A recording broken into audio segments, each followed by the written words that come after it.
আসসালামু আলাইকুম এভরিওয়ান। অন্ধমের ভালোবাসা গল্পের 17 নম্বর পার্ট। তো চলো বেশি কথা না কইয়া গল্প শুরু করা যাক। হঠাৎ করে এমন কিছু হবে আমি জানতাম না। কিছুক্ষণ চুপচাপ থেকে বলে উঠলাম, আমি বলবো না তুমি আমাকে ভালোবাসো, শুধু এটুকুই জানতে চাই আজও কি আমি তোমার কাছে অপরাধী যে আমাকে এখনো মাফ করতে পারোনি তুমি? রিয়া আমার কথার উত্তর দিয়ে বলল, আমার জীবনের প্রথম পুরুষ তুমি, যে আমাকে স্পর্শ করেছো। হ্যাঁ, আগে এক সময় তুমি আমার কাছে অপরাধী ছিলে, কিন্তু যেই দিন থেকে তুমি আমার কাছ থেকে দূরে চলে গেলে সেই দিন তোমার শূন্যতা আমি বুঝতে পেরেছি। তবে তোমাকে বিয়ে করে আমি আর দ্বিতীয় ভুল করতে চাই না। আমাকে আমার মতো করে থাকতে দাও, আমাকে আমার মতো করে বাঁচতে দাও। তোমার কাছে আমি হাত জোর করে বলছি, আমাকে আর তুমি আর কষ্ট দিও না, এখান থেকে চলে যাও। আমি একটু সুখে শান্তিতে বাঁচতে চাই, আর কত কষ্ট নিয়ে বেঁচে থাকবো আমি। এভাবে আমার শহরে তুমি আবার ফিরে আসবে আমি ভাবতে পারিনি। তবে তুমি এখান থেকে চলে যাবে, আমার এই অনুরোধটুকু রাখো, হাত জোর করে বলছি তোমায় আমি। রিয়ার কথা শুনে কষ্টে আমার বুকটা ফেটে যাচ্ছে। রিয়া আমাকে এভাবে বলতে পারলো? চোখের কোণে রিয়ার কথা শুনে হালকা করে কিছু পানি জমে গেছে। হাত দিয়ে চোখের পানি মুছতে মুছতে বললাম, আমি চলে গেলে যদি তুমি খুশি হও তাহলে অবশ্যই আমি চলে যাব। আর কখনো তোমার সামনে আমি আসবো না এই মুখ নিয়ে, কখনো তোমার কাছে এসে বলবো না আমি তোমাকে অনেক ভালোবাসি। সুখে থাকো, দোয়া করি। আর তোমার চিন্তা করতে হবে না, আজকে রাতেই আমি চলে যাব দূরে কোথাও, অজানা দেশে। আমার কথা শুনে রিয়া দৌড়ে এসে আমাকে জড়িয়ে ধরে বলল, আমাকে মাফ করে দিও দীপু, আমি এখন কি করব কিছুই বুঝতে পারছি না। তবে আমি এটা জানি, এই মুহূর্তে সাইমনকে বিয়ে করা ছাড়া আমার আর অন্য কোনো উপায় নেই। দেখিও, জীবনে আমার থেকেও ভালো একটা মেয়ে বিয়ে করতে পারবে তুমি, কখনো আমাকে মনে করে কষ্ট পাবে না। যেখানেই থাকো ভালো থাকো, আমি এটাই দোয়া করি। তবে এই রিয়াকে কখনো ভুলে যেও না, আমি এতটা খারাপ ছিলাম না, বিশ্বাস করো। তুমি যে আগের রিয়াকে খুঁজছো সে আজ থেকে অনেক বছর আগে মারা গেছে, ভুলে দাও আমাকে। আর শেষ একটা কথা, তুমি যতটা পরিমাণে আমাকে ভালোবাসো না, সেই পরিমাণ ভালোবাসা যদি অন্য একটা মেয়েকে দিতে, আমি শিওর ও সারা জীবন তোমার গোলাম হয়ে থাকতো। তোমার ভালোবাসা আমার কপালে ছিল না, তবে আমি আর দ্বিতীয় কোনো ভুল করতে চাই না। আজকের পর থেকে হয়তো আমাদের পথ অনেক আলাদা হয়ে যাবে, তুমি থাকবে এক জায়গায়, আমি এক জায়গায়, অন্য কারোর বউ হয়ে। তবে দীপু নামে আমার জীবনে কেউ ছিল, সেটা আমার আজীবন মনে থাকবে। আই লাভ ইউ প্রিয়। এটা বলেই রিয়া আমাকে ছেড়ে পিছু ফিরে চলে যাচ্ছে। আমি ওর যাওয়ার দিকে এক নজরে তাকিয়ে আছি। আজকে আমার ভালোবাসা এখানেই শেষ হয়ে গেল। তাহলে কি সত্যি সত্যি আমার ভালোবাসার সমাপ্তি হয়ে গেল? হয়তো। আমি জানতাম রিয়া আমাকে ভালোবাসে, কিন্তু ওর মনের ভিতরে একটা ভয় চেপে আছে, যেটা কখনো হয়তো আমাকে আপন করতে চায় না। ভাবি নাই কখনো আমার এমন দিন আসবে। যদি সত্যি সত্যি সেই দিন মারা যেতাম তাহলে আমার জন্যই অনেক ভালো হতো। রিয়ার শেষ কথাটা ছিল আই লাভ ইউ, তবে এর উত্তরটা আমি দিতে পারি নাই। বুকের ভিতরে অজানা একটা কষ্ট চেপে ধরলো। হেঁটে হেঁটে রুমে গেলাম, কাপড় চোপড় যা ছিল সব গুছিয়ে একটা ব্যাগে রাখলাম, কারণ সিদ্ধান্ত নিয়ে নিয়েছি এখানে আর থাকবো না। আমার চোখের সামনে রিয়ার বিয়ে হয়ে যাবে, এটা কি আমি তাকিয়ে তাকিয়ে দেখবো? আর যেখানে রিয়া চাই না আমি এখানে থাকি, ও না হয় সুখে থাক, ওর সুখের জন্য আমি সবকিছু করতে রাজি। শেষবারের মতো রুমের দিকে একবার তাকিয়ে দেখলাম, বুক ফেটে কান্না আসছে। রিও আমাকে ভালোবাসে ঠিকই, কিন্তু আমাকে বিয়ে করে আগের মতো দ্বিতীয় ভুল করতে চায় না। আমার উপর থেকে ওর বিশ্বাস উঠে গেছে, অথচ কতই না ভালোবাসি আমি ওকে। আমি কখনো ভাবি নাই এই একটা ভুলের কারণে আজও রিয়া আমাকে মনের ভিতর থেকে ঘৃণা করে, যেটা আমি একটু হলেও বুঝতে পেরেছি। ছোট্ট একটা অ্যাড চলবে, সবাই স্কিপ করতে পারো। ওয়ানেক্স হচ্ছে সবচেয়ে বিশ্বস্ত বুকমেকার, যা পিএইচডি এবং সিরিয়া অ্যাপের অফিসিয়াল পার্টনার। এই অ্যাপসে আপনি cricket, football, tennis live match দেখতে এবং তাদের স্কোর ভবিষ্যৎবাণী করে সহজেই অর্থ উপার্জন করতে পারবেন। সেই সাথে বিএমডব্লিউ গাড়ি, আইফোন, ল্যাপটপ এবং আরো অনেক নগদ পুরস্কার জেতারও সুযোগ রয়েছে। এই অ্যাপটিতে আপনি crush crystal, under and over 21 ইত্যাদি গেম খেলে সহজেই আয় করতে পারবেন। আপনি বিকাশ, নগদ, রকেট ব্যাংক, ক্রিপ্টো, পেপল এবং অন্যান্য সহজ পদ্ধতির মাধ্যমে সহজেই আপনার জেতা টাকা তুলতে পারবেন। এখানে আপনি 24 ঘন্টায় 7 দিন গ্রাহক সহায়তা পাবেন। তাই এখনই পিন কমেন্টের লিঙ্ক ব্যবহার করে রেজিস্ট্রেশন করুন, অথবা গুগলে ওয়ানেক্স সার্চ লিখে রেজিস্ট্রেশন করুন। আর হ্যাঁ, রেজিস্ট্রেশনের সময় আমার প্রোমো কোড ভোডো7 ব্যবহার করে প্রথমবার ডিপোজিটে 20,000 টাকা পর্যন্ত পান। আমি না হয় একটা ভুল করেছি, কিন্তু সেই দিন তো ও আমার সাথে এই কাজটা করেছে, তখন কি ওর ভিতরে একটু হলেও অনুতপ্ত হয় নাই? আর হবেই বা কেন? আমি তো ওকে বেশি ভালোবাসি, কিন্তু ও তো না। ভালোবাসার জন্য মানুষ কতই না কিছু করে। হায়রে ভালোবাসা! আজকে চারিদিকে শূন্যতা, নীরব নিস্তব্ধ পথে আমি একা। রুম থেকে বের হলাম, জানি না এখন আমার ঠিকানা কোথায় হবে। তবে আর আমাদের বাসায় যাব না, আর কাউকে এই মুখ আর দেখাবো না। সবার কাছে আমি অপরাধী। সিঁড়ির কাছে যেই পা দিব তখনই আচমকা একটা আওয়াজ এলো, আমাদের রেখে এভাবে একা একা পালিয়ে চলে যাবে। হঠাৎ করে এই কথা শুনে আমি দাঁড়িয়ে গেলাম। আশেপাশে তো কাউকে দেখছি না, কে এই কথাটা বলল? তবে সিঁড়ি দিয়ে কাউকে আসার আওয়াজ শোনা যাচ্ছে। আর একটু অপেক্ষা করতেই পাখিকে দেখা গেল অন্ধকারের ভিতর থেকে আসতে। আমি একটু পিছিয়ে গেলাম। পাখি আমার কাছে এসে কিছুক্ষণ আমার দিকে তাকিয়ে দেখলো, তবে ওর চোখ দেখে বুঝলাম ও অন্য কিছু বলতে চাই। আমি সেটা খুব ভালো করেই বুঝতে পারছি। আমার কাঁধ থেকে পাখি ব্যাগটা নিয়ে বলল, কই যান এভাবে এত রাতে পালিয়ে একা একা? আমি একটা হাসি দিয়ে বললাম, আমার ঠিকানা এখানে না, যার জন্য এখানে আসছি আমাকে বিদায় দিয়ে দিল, কার জন্যই বা এখানে থাকবো? পাখি বলল, আমাকে কিছু বলতে হবে না, আমি আড়াল থেকে সব শুনেছি। আমি বললাম, তোমার বোনের পিছু করছিলে নাকি? পাখি বলল, আমি আজকে রাতে আপুকে ঘুমাতে দেখি নাই, জানালার ধারে দাঁড়িয়ে থেকে কি জানি চিন্তা করে একটু পর পর, কিন্তু হঠাৎ করে আমার রুমের সামনে কাউকে যেতে দেখলাম, বুঝে গেলাম যে এটা আপু। আর তখনই আপুর পিছু করলাম। আসলে আপু আপনাকে অনেক ভালোবাসে, কিন্তু মন থেকে ও নিজেকে বোঝাতে পারছে না। আমি বলি কি, আপনি থাকেন, যদি আপুর মতামত চেঞ্জ হয়ে যায় বলা তো যায় না। পাখির কথায় একটা হাসি দিয়ে বললাম, জীবনে অনেক ভুল করেছি, হয়তো রিয়ার বিয়ে হয়ে গেলে একটু কষ্ট পাবো, থাক না ও সুখে, আমার ভালোবাসা না হয় কুরবানি দিলাম। পাখি বলল, আপুর মাঝে কি এমন পেলেন যে এত ভালোবাসা আপুর জন্য? আমি বললাম, সেটা তুমি বুঝবে না, আর দোয়া করি তোমার জন্য ভালো কোনো একটা ছেলের সাথে বিয়ে হয়। পাখি বলল, আমি কি কোনো অপরাধ করছিলাম? পাখির মুখের উপর তাকিয়ে বললাম, আমার ভিতরে একমাত্র রিয়ার জন্য ভালোবাসা ছিল, আর আমার মতো বাজে ছেলের সাথে তোমার যায় না, ভালো কাউকে দেখে বিয়ে করে নিও। পাখি এবার কান্নার দৃষ্টিতে আমার দিকে তাকিয়ে বলল, সত্যি আপনি চলে যাবেন? আমি বললাম, চলে যাব, অজানা এক ঠিকানায়, যেটা আমার নিজেরও জানা নেই। পাখি বলল, আমার কথা মনে রাখবেন? আমি বললাম, আরে তোমার মুখটা কি ভুলে যাওয়ার মতো? আমি বলে যাচ্ছি, রিয়ার থেকেও ভালো বেটার কোনো স্বামী পাবে তুমি। পাখি বলল, আমাকে মাফ করেন, আমি আপনার জন্য কিছুই করতে পারি নাই। আমি বললাম, আরে এইসব কথা বাদ দাও। গলা থেকে একটা চেন খুলে পাখির হাতে দিয়ে বললাম, রিয়াকে বিয়ের গিফট হিসাবে এটা দিও। এই চেনটা আমার আম্মুর খুব ফেভারিট ছিল, সাথে আমারও, এছাড়া আমার কাছে দেওয়ার মতো কোনো কিছু নাই। পাখি আমার হাতের চেনটা নিয়ে বলল, খুব কষ্ট হচ্ছে না আপনার আপুর জন্য? চোখের পানি লুকিয়ে বললাম, অনেক কষ্ট হচ্ছে, তবে সেটা দেখাতে পারছি না কাউকে। যাও বাসায় গিয়ে ঘুমাও, এত রাতে এখানে কেউ দেখলে তোমাকে সন্দেহ করবে। পাখি বলল, আরে আমার কথা ছাড়েন, এত রাতে আপনি কোথায় যাবেন এখন? পাখির হাত থেকে ব্যাগটা নিয়ে বললাম, জানি না এখন কোথায় যাব, তবে এখন দুচোখ যেখানে যায় সেখানেই যাব, ভালো থাকিও, আসি। এই বলে পিছন ফিরে হাঁটতে লাগলাম, আর পিছন থেকে পাখি আমাকে ডেকে যাচ্ছে, কিন্তু আমি সেই দিকে আর তাকালাম না। মায়ের বাড়িয়ে লাভ নেই, শেষবারের মতো যদি রিয়াকে একটু দেখতে পারতাম। ওই তো ওর রুমের দরজা খোলা আছে, কিন্তু আফসোস যেতে পারবো না, এখান থেকে যেতে অনেক কষ্ট হচ্ছে, কিছুতেই মন মানছে না রিয়ার কাছ থেকে দূরে সরে যাই। এত ভালোবাসার পরও আজকে আমি ব্যর্থ। রিয়াদের বাসা থেকে বেরিয়ে বাইরের 3 রাস্তার মোড়ে দাঁড়িয়ে আছি। আমি নিজেও জানি না এখন আমার ঠিকানা কোথায় হবে। কত আশা ছিল আমার আর রিয়ার একটা সুখের সংসার হবে, ছোট ছোট বাচ্চা হবে আমাদের। এভাবে যে সবকিছু নিমিশেই শেষ হয়ে যাবে সেটা কখনোই আশা করি নাই। এখন আমি আর কারো কাছে যাব না, নিজে একা যদি কিছু করতে পারি, আর কারো কাছে নিজেকে প্রকাশ করব না। দিন শেষে সবাই আমার সাথে বেইমানি করে, দিন শেষে সবাই কেন বারবার ঘুরে ফিরে আমার বুকের ভিতরে ছুরি দেয়? সত্যি আমি কি কোনো বড় অপরাধী? হয়তো অপরাধী দেখেই তো সবাই আমার সাথে এমন করে। এখন জীবনের শেষ মুহূর্তে এসে দাঁড়িয়ে আছি, আমি নিজেও জানি না এখন আমার ঠিকানা কোথায় হবে। যদিও বেঁচে থাকি, তবে এখন শুধু একজন জ্যান্ত মরা মানুষের মতো বেঁচে থাকবো। আস্তে আস্তে হেঁটে হেঁটে ছোট্ট একটা গলির ভিতরে ঢুকলাম। আমি জানি এইসব অলিগলিতে অনেক পোলাপান থাকে, যারা সুযোগ পেলেই মানুষের কাছে যা কিছু থাকে সব লুটে নিয়ে যায়, এমনকি মেরেও ফেলতে পারে। আমার ভিতরে এখন আর তেমন কোনো ভয় কাজ করছে না। আমি মরলে এখন কারোর কিছু আসে যায় না। তবে আমার শেষ একটা ইচ্ছা আছে, রিয়ার বিয়েটা নিজ চোখে লুকিয়ে থেকে আমি একটু দেখতে চাই। আমি দেখতে চাই ওর ভিতরে আমার জন্য একটু হলেও ভালোবাসা আছে নাকি। আমি জানি ও আমাকে ভালোবাসে, তাও আমি নিজ চোখে দেখতে চাই। গলির ভিতর দিয়ে অনেকটাই রাস্তা হেঁটে হেঁটে চলে আসছি, তবে এই রাস্তায় যেন কোনোভাবেই শেষ হচ্ছে না। আর কিছুটা সামনে যেতেই 5 জন ছেলে এসে আমাকে ঘিরে ধরলো, যেটা দেখে আমি মনে মনে একটু খুশি হয়েছি। ওরা যদি আমার কাছে কিছু না পায় তাহলে আমাকে মেরে ফেলতে পারে, আর আমি তো সেটাই চাই। এখন বর্তমানে আমার কাছে তেমন কিছু এমনিতেই নাই। একটা ছেলে আমার দিকে পিস্তল তাক করে বলল, পকেটে যা আছে সব দিয়ে দে। আমি একটা হাসি দিয়ে বললাম, জি মামা, আমার কাছে বর্তমানে তেমন কিছুই নাই, এই একটাই ব্যাগ আছে, যদি নিতে চান নিতে পারেন, এছাড়া আমার কাছে কিছুই নেই। একটা ছেলে ঠাস করে আমার গালে চর বসিয়ে বলল, শালা আমার সাথে মিথ্যা কথা বলিস। পিস্তল দেখিয়ে বলল, এটা কি চিনিস তো, দিব নাকি ভরে? আমি পিস্তলটা হাতে ধরে আমার কপাল বরাবর এনে বললাম, এখানে গুলি করে দেন, তাহলে তাড়াতাড়ি মারা যাব, আর আমাকে যদি মারেন তাহলে হয়তো কিছু পেতে পারেন, নইলে না। এর মাঝে একটা ছেলে রেগে ফায়ার হয়ে বলল, শালা বুঝছি তুই এভাবে কিছুই স্বীকার করবি না, দাঁড়া। বলে কাকে জানি জোরে একটা ডাক দিয়ে বলল, ভাই দেখে যান। এই ছেলে তো কিছুই দিতে চাইছে না, উল্টা বলে ওকে মেরে ফেলতে। অন্ধকারের মাঝে একটা ছেলে হেঁটে হেঁটে আমাদের কাছে আসলো। আমি মিটমিট চাঁদের আলোয় ওকে দেখেই চিনে গেছি যে এটা মায়ের চাচাতো ভাই। ও হয়তো আমাকে চিনতে পারে নাই আমি কে।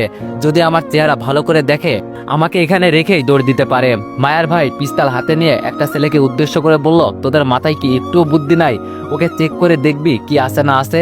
সবকিছু কি আমার বলে দিতে হবে? সব কাজ কি আমার একাই করতে হবে? এই বলে আমার দিকে মায়ের চাচাতো ভাই আবার পিস্তল তাক করে বলল, কি টিগার চাপ দিব নাকি? আমি বললাম, কাকে ভয় দেখান, আমাকে নাকি? আমি এসব কিছুই ভয় পাই না, বলছি না যদি মারার হয় এখানেই মেরে ফেলুন, আমিও তো এটাই চাই। মায়ের চাচাতো ভাই পিস্তল পকেটে রেখে বলল, তোরে কেমন জানি আমার চেনা চেনা লাগছে। এই বলে ফোনের লাইট অন করে আমার দিকে ধরলো আর জোরেই বলে উঠলো, এই তোদের মাথায় কি একটুও বুদ্ধি নাই?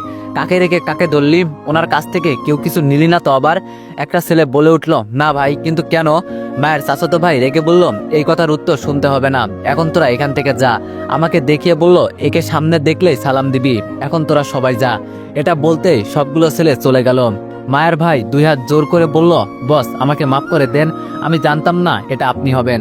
আমি মন খারাপ করে বললাম, তুমি কেন এখানে আসলে? আমি তো এখানে মরতে এসেছি।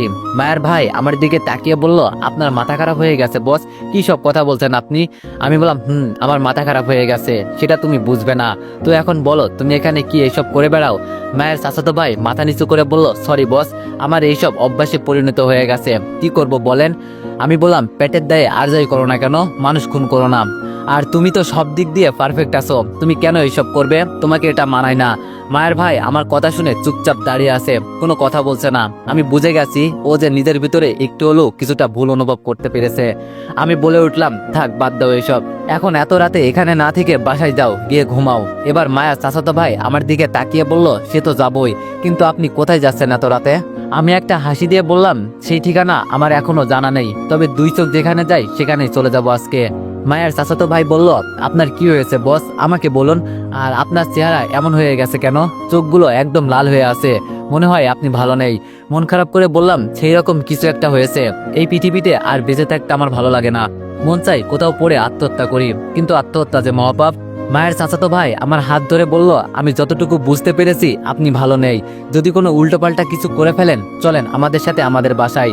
আমি বললাম, আরে না, তুমি যাও, আমার জন্য চিন্তা করতে হবে না, আমার জীবনের এখন আর কোনো মূল্য নেই, সবকিছু হারিয়ে এখন আমি একা হয়ে গেছি। মায়ের চাচাতো ভাই বলল, আপনি পরে যেখানে যাওয়ার যাবেন, আগে আমার সাথে আমাদের বাসায় যাবেন, আমার মন বলছে আপনি কিছু একটা করে ফেলবেন। এই বলে মায়ের ভাই আমাকে বাইকের কাছে নিয়ে এলো। মনে মনে চিন্তা করছি, মায়ের চাচাতো ভাই মানুষটা খারাপ হলেও মনের দিক দিয়ে অনেকটাই ভালো আছে। আস্তে আস্তে বাইক চলতে লাগলো। এখন যে আমি কি করব আমার কোনো কিছুই জানা নেই, সবকিছু এখন আমার চিন্তা ভাবনার বাইরে চলে গেছে। তবে এখন শুধু এটুকু জানি, শেষবারের মতো রিয়ার বিয়েটা দেখে মরতে পারলেই শান্তি। কিছুক্ষণ পরে একটা বাসার সামনে এসে বাইক থামলো। মায়ের চাচাতো ভাই যেতে যেতে বলল, আসেন আমার সাথে। আমি দাঁড়িয়ে দাঁড়িয়ে তাকিয়ে বোঝার চেষ্টা করছি এখন বর্তমানে কোথায় আছি, কিন্তু এই জায়গাটাকে চিনতে পারছি না। কলিং বেল বাজাতেই কিছুক্ষণ পর মায়া ঘুম ঘুম চোখে দরজা খুলে দিল। সামনে আর আমাদের দিকে না তাকিয়ে পিছন ফিরে হেঁটে যেতে যেতে বলল, ফাহিম ভাইয়া, আজকে কেন এত দেরি করলে? কতদিন তোমাকে বলছি এত রাত করে বাসায় আসবে না, মা বাবা আমাকে বকা দেয় যেন রুমের দরজা খুলে না দিই, কিন্তু তুমি তো শোনো না। ফাহিম তাড়াতাড়ি মায়াকে ডেকে বলে উঠলো, আরে কই যাস, ডেকে তো যা আমাদের বাসায় কে এসেছে। মায়া চোখ কসলাতে কসলাতে আমার দিকে তাকাতে মায়ের ঘুম যেন এক নিমিষেই উড়ে গেল। মায়া আমার কাছে এসে জিজ্ঞেস করলো, আরে ভাইয়া আপনি এখানে? এতদিন পর তাহলে আমার কথা মনে হয়েছে। ব্যাগটা নিচে রেখে মায়ের দিকে তাকিয়ে বললাম, ভাগ্যে হয়তো লেখা ছিল আজকে এখানে আসবো, তাই তোমার সাথে দেখা হয়েছে। তো এখন বলো কেমন আছো তুমি? মায়া বলল, এই তো ভাইয়া আলহামদুলিল্লাহ ভালো আছি, তবে আপনাকে কেমন কেমন জানি লাগছে, চোখগুলো এভাবে ফুলে গেছে কেন? মায়া চাচাতো ভাই ফাহিম বলে উঠলো, জানিস মায়া, ভাইয়ার দিক কি হয়েছে আমি নিজেও জানি না, তবে কেন উনি এইভাবে মরতে চাই আর কি বা হয়েছে ওনার জিজ্ঞেস কর, আমি না থাকলে আজকে হয়তো দীপু ভাইয়া মারা যেত। মায়া আমার হাত ধরে বলল, ভাইয়া আপনার কি হয়েছে সত্যি করে বলুন, কেউ তো আবার আপনাকে কিছু বলে নাই? এর মাঝে মায়ার বাবা মা নিচে নামলো। মায়া আমাকে পরিচয় করিয়ে দিয়ে বলল, বাবা এ হলো সেই দিনের ভাইয়া যাকে আমি বাঁচিয়েছিলাম। মায়ার বাবা আমার দিকে তাকিয়ে বলল, কি বলে যে তোমাকে ধন্যবাদ দিব বলার বাইরে। সেই দিন তুমি যদি টাকা। আমি মায়ার বাবাকে থামিয়ে দিয়ে বললাম, আঙ্কেল এভাবে বলবেন না, মায়া আমার ছোট বোনের মতো, তাই কোনো ধন্যবাদ দিতে হবে না। মায়ার আম্মু আমার হাত ধরে বলল, তুমি এসেছো অনেক ভালো হয়েছে, যতদিন পারো আমাদের এখানে থেকে যাবে। মায়া তোর ভাইকে উপরের রুমটা দেখিয়ে দে। আমি মাথা নিচু করে বললাম, না আন্টি লাগবে না, আমি চলে যাব, আসলে এক জায়গায় যাওয়ার ছিল আমার। পরে ফাহিমের সাথে হঠাৎ দেখা। ফাহিম আমার হাত ধরে বলল, ভাইয়া মিথ্যা কথা একদম বলবেন না, আমি জানি আপনি কি করতে চলছেন, বলবো নাকি? মায়া চুপচাপ আমার ব্যাগটা হাতে তুলে নিল। আমার দিকে তাকিয়ে ইশারা করে বুঝিয়ে দিল আমার পিছনে আসেন, নইলে কিন্তু অবস্থা একদম খারাপ হয়ে যাবে। মায়ার পিছনে উপরে উঠতে উঠতে বললাম, মায়া আমি এখন সবার থেকে আলাদা হয়ে গেছি, আমাকে একা ছেড়ে দাও, তাহলে আমি খুশি হব। আমার জীবনে যা কিছু ছিল সব হারিয়ে ফেলেছি আমি, এখন আমার ঠিকানা যে কোথায় হবে সেটা আমি নিজেও জানি না। মায়া বললাম, এত কথা বলেন কেন? আর মরে গেলে কি সবকিছু সমাধান হয়ে যাবে? হ্যাঁ, বেঁচে থেকে আপনিও দেখিয়ে দিবেন আপনিও কারো থেকে কম না। আমি বললাম, মানুষের উপর থেকে বিশ্বাস কখন উঠে যায় জানো মায়া? যখন দেখে তার পাশে কেউ নেই, কাছের মানুষ যখন বেইমানি করে। মায়া আমাকে রুমে ঢুকিয়ে দিয়ে বলল, এখন অনেক রাত হয়ে গেছে, ঘুমিয়ে পড়েন, সকালে সব কথা শুনবো কেমন? আমি বললাম, মায়া একটা কথা শুনবে? মায়া আমার দিকে তাকিয়ে বলল, বলেন ভাইয়া। আমি বললাম, তোমার ফোনটা দিবে একটু, আমার ফোনটা নষ্ট হয়ে গেছে। মায়া বলল, ফোন নেবেন ঠিক আছে, কিন্তু টাকা কম, 5 টাকার বদলে 500 টাকা রিচার্জ করে দিতে হবে। আমি একটা হাসি দিয়ে বললাম, এখনো কিপটামি গেল না তোমার? মায়া মুখ বাঁকা করে বলল, কিপটামি আমি করছি? হ্যাঁ, আমি কি টাকা ইনকাম করতে পারি, তাই তো একটু কিপটামি করতে হয়, বুঝলেন? আমি বললাম, বুঝছি। আচ্ছা মায়া, তাহলে তুমি যাও, তোমাকে এত রাতে বিরক্ত করার জন্য আমি অনেক অনেক সরি। মায়া বলল, আরে সরি বলতে হবে না, আপনি এখানে এসেছেন কতটা যে খুশি হয়েছি বলার বাইরে। হঠাৎ আবার একটা কথা মনে হলো, তাই মায়াকে আবার প্রশ্ন করলাম, মায়া। মায়া আমার কথা শুনে দাঁড়িয়ে বলল, আবার কি হয়েছে বলেন? আমি বললাম, ফাহিম কি তোমার বাসায় থাকে নাকি? মায়া বলল, ফাহিম ভাইয়া এখানেই থাকে, ছোট থাকতে ভাইয়ার বাবা মারা যায়, আর এরপরে চাচি আরেকজনের সাথে পালিয়ে চলে যায়, কই যে আছে চাচি এখন আজ পর্যন্ত আমরা জানতে পারলাম না। আমি মায়ের কথা শুনে বললাম, মায়ের মতো আপন কেউ হয় না, আর সেই মা যদি সন্তান রেখে চলে যায় এর মতো কষ্ট আর নেই। তবে ফাহিম ভালো আছে মনের দিক থেকে, শুধু সঙ্গ দেশে এমন হয়েছে। মায়া বলল, আচ্ছা তাহলে আপনি থাকেন, সকালে কথা হবে। মায়া আমাকে বিদায় জানিয়ে চলে গেল। আসলে একটা জিনিস ভেবে আমি অবাক হচ্ছি, আগে যখন তানিয়া আমাকে মেরে রাস্তায় ফেলে রেখে গিয়েছিল তখন এই মায়াই আমাকে বাঁচিয়েছিল, আর আজকে ওর চাচাতো ভাই। সত্যি ওদের আমি কি বলে যে ধন্যবাদ দিব বলার বাইরে। বিছানার উপর শরীর হেলান দিয়ে শুয়ে আছি, শরীর থেকে এখনো ঘাম ঝরছে, নিজের উপর আমার এখন নিজেরই ঘৃণা হচ্ছে। একটা মেয়ের জন্য আমি এত কিছু করছি, তাও আমি ওর ভালোবাসা পেলাম না। মনকে অনেক মানাতে চেষ্টা করছি, কিন্তু কোনোভাবেই যেন পারি না। এখন আমার মন বলছে রিয়াকে আমি পাবো।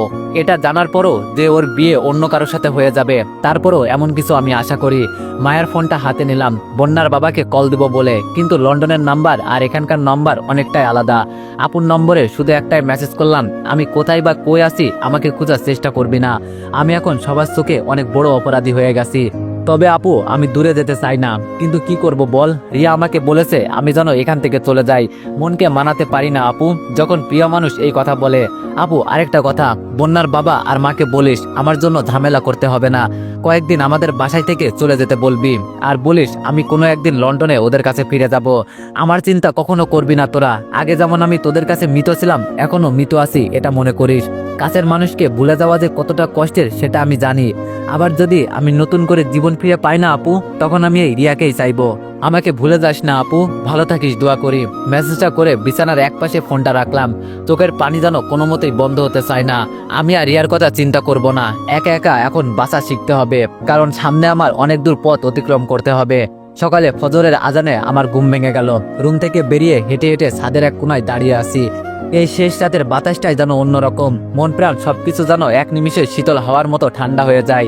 এখানে দাঁড়িয়ে দাঁড়িয়ে কি করা হচ্ছে? পিছনে তাকিয়ে দেখি মায়া। আমি সামনে তাকিয়ে বললাম, ঘুমাও নাই নাকি মায়া?